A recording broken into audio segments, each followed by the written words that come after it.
Hello hi friends, ನಮ್ಮ ಆರೋಗ್ಯವಿಂದು ಚಾನಲ್ಗೆ ಸ್ವಾಗತ. ಎಲ್ಲರೂ ಹೇಗಿದ್ದೀರಾ? ಇವತ್ತು ತುಂಬ ಸುಲಭವಾದ ಹಾಗೆ ರುಚಿಕರವಾದ ಒಂದು ರೆಸಿಪಿ, ಕೊರಳೆಯಿಂದ ಎಗ್ ಫ್ರೈಡ್ ರೈಸ್. ಇದು ನಾರ್ಮಲ್ ಆಗಿ ರೈಸಿಂದ ಕೂಡ ಮಾಡ್ತಾರೆ, ಬಟ್ ಕೊರಳೆಯಿಂದ ಹೇಗೆ ಮಾಡ್ಕೊಳ್ಬೇಕು ನೋಡೋಣ ಬನ್ನಿ. ಮೊದಲನೇದಾಗಿ ರಾತ್ರಿಯೆಲ್ಲ ನೆನೆದಿಟ್ಟ ಕೊರಳೆಗಳನ್ನು ಕುಕ್ಕರ್ಗೆ ಹಾಕ್ಕೊಂಡು 1 ಕಪ್ ಕೊರಳೆಗೆ 2 ಕಪ್ ನೀರು ಹಾಕ್ಕೊಳ್ಬೇಕು. 2 ಕಪ್ ನೀರು ಹಾಕಿದ್ಮೇಲೆ ಸ್ವಲ್ಪ ಎಣ್ಣೆ, ಉಪ್ಪು ಹಾಕ್ಕೊಂಡು 3 ವಿಲ್ಸ್ ಬರೋವರೆಗೂ ಚೆನ್ನಾಗಿ ಬೇಯಿಸ್ಕೊಳ್ಬೇಕು. ವೆಯ್ಟ್ ಲಾಸ್ ಡೈಟ್ ಮಾಡೋರಿಗೆ ಬೆಳಗ್ಗೆ ಯಾವುದೇ ಟೆನ್ಷನ್ ಇದ್ದಿರ ರೆಡಿಯಾಗೋ ಒಂದು ಈಸಿ, ಟೇಸ್ಟಿ, ಹೆಲ್ತಿ ರೆಸಿಪಿ ಇದು. ಒಂದ್ಸಲ ನೀವು ಟ್ರೈ ಮಾಡಿ, ಚೆನ್ನಾಗಿರುತ್ತೆ. ಬಾಣಲಿಗೆ ಸ್ವಲ್ಪ ಎಣ್ಣೆ ಹಾಕ್ಕೊಂಡು, ಎಣ್ಣೆ ಹೀಟ್ ಆದಮೇಲೆ ಸ್ವಲ್ಪ ಸೋಂಪು ಹಾಕ್ಕೊಳ್ಬೇಕು.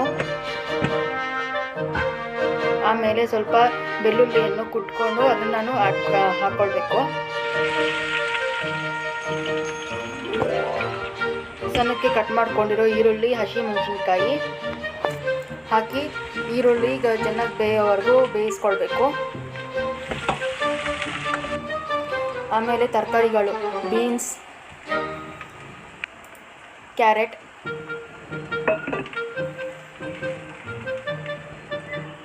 ಕಾಲಿಫ್ಲವರ್ ಹಾಕ್ಕೊಂಡು ಸ್ವಲ್ಪ ಸಾಲ್ಟ್ ಹಾಗೆ ಅರಿಶಿನ ಪುಡಿ ಹಾಕ್ಕೊಂಡು 3 to 4 ಮಿನಿಟ್ಸ್ ಬೇಯಿಸ್ಕೊಳ್ಬೇಕು ತರಕಾರಿನ.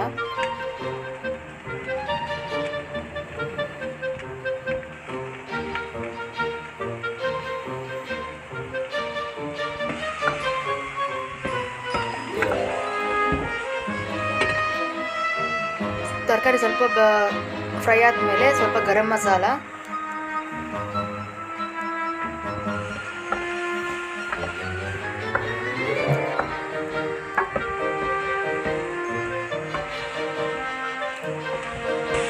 ಈ ರೀತಿ ಸ್ವಲ್ಪ ಕಲರ್ ಚೇಂಜ್ ಆಗೋವರೆಗೂ ತರಕಾರಿನ ಬೇಯಿಸ್ಕೊಂಡು 2 ಮೊಟ್ಟೆ ಇದರಲ್ಲಿ ಆ್ಯಡ್ ಮಾಡ್ಕೊಳ್ಬೇಕು.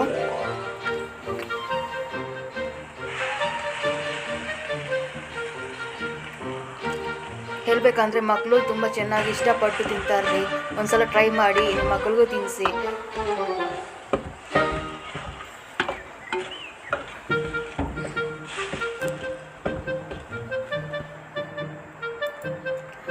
ಪೂರ್ತಿ ಎಗ್ ಫ್ರೈ ಆದಮೇಲೆ ಕ್ಯಾಪ್ಸಿಕಮ್ ಹಾಕ್ಕೊಳ್ಬೇಕು.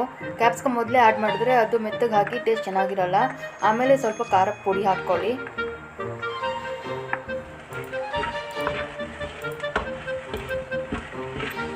ಖಾರ ಪುಡಿ ಹಾಕಿ ಎಲ್ಲ ಸ್ವಲ್ಪ ಚೆನ್ನಾಗಿ ಮಿಕ್ಸ್ ಆಗೋವರೆಗೂ ಕಲಿಸ್ಕೊಳ್ಳಿ. ಇದು ಬೆಂದ ಮೇಲೆ ನಾವು ಫಸ್ಟ್ ಬೇಯಿಸಿಟ್ಕೊಂಡಿರೋ ಕೊರಳೆಯನ್ನು ಹಾಕ್ಕೊಂಡು ಚೆನ್ನಾಗಿ ಮಿಕ್ಸ್ ಮಾಡ್ಕೊಳ್ಬೇಕು ರೀ.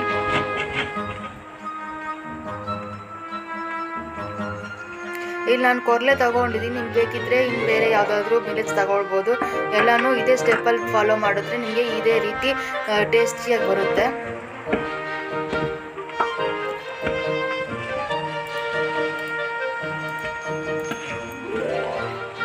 ಈ ಸ್ಟೇಜಲ್ಲಿ ನೀವು ಉಪ್ಪು ನೋಡಿಕೊಂಡು ಬೇಕಿದ್ರೆ ಸ್ವಲ್ಪ ಆ್ಯಡ್ ಮಾಡ್ಕೊಳ್ಬೋದು. ಆಮೇಲೆ ಸ್ವಲ್ಪ ಸೋಯಾ ಸಾಸ್, ಇದು ಆಪ್ಷನಲ್ ರೀ, ನಿಮ್ಗೆ ಬೇಕಿದ್ರೆ ಹಾಕ್ಕೊಳ್ಬೋದು. ಹಾಕಿದ್ರೆ ಟೇಸ್ಟ್ ಚೆನ್ನಾಗಿ ಬರುತ್ತೆ. ಫೈನಲಿ ಸ್ವಲ್ಪ ಕೊತ್ತಂಬರಿ ಸೊಪ್ಪು ಹಾಗೆ ಸ್ಪ್ರಿಂಗ್ ಆನಿಯನ್ಸ್ ಹಾಕ್ಕೊಳ್ಳಿ. ಅಷ್ಟೇ. ಇನ್ನು ಇದನ್ನು ಮಿಕ್ಸ್ ಮಾಡಿಕೊಂಡು ಬಿಸಿ ಬಿಸಿಯಾಗಿ ನಿಮ್ಮ ಪ್ಲೇಟಲ್ಲಿ ಸರ್ವ್ ಮಾಡ್ಕೊಂಡ್ಬಿಟ್ರೆ easy and tasty healthy recipe. ಬೆಳಗ್ಗೆ ತುಂಬ ರುಚಿಕರವಾದ ಎಗ್ ಫ್ರೈಡ್ ರೈಸ್ ರೆಡಿ ಆಗೋಗುತ್ತೆ. ಇದು ಹೆಲ್ತಿ ಕೂಡ ರೀ. ಇನ್ಫ್ಯಾಕ್ಟ್ ಹೇಳಬೇಕಂದ್ರೆ ರೈಸಿಂದ ಮಾಡಿರೋ, ಅನ್ನದಿಂದ ಮಾಡಿರೋ ಫ್ರೈಡ್ ರೈಸ್ಗಿಂತ ಇದು ತುಂಬ ಚೆನ್ನಾಗಿರುತ್ತೆ, ಟೇಸ್ಟಿಯಾಗಿರುತ್ತೆ. ನೀವು ಟ್ರೈ ಮಾಡಿ. ಇಷ್ಟ ಆದರೆ ನಮ್ಮ ಚಾನಲ್ ಸಬ್ಸ್ಕ್ರೈಬ್ ಮಾಡ್ಕೊಳ್ಳಿ, ಲೈಕ್ ಮಾಡಿ. Thank you.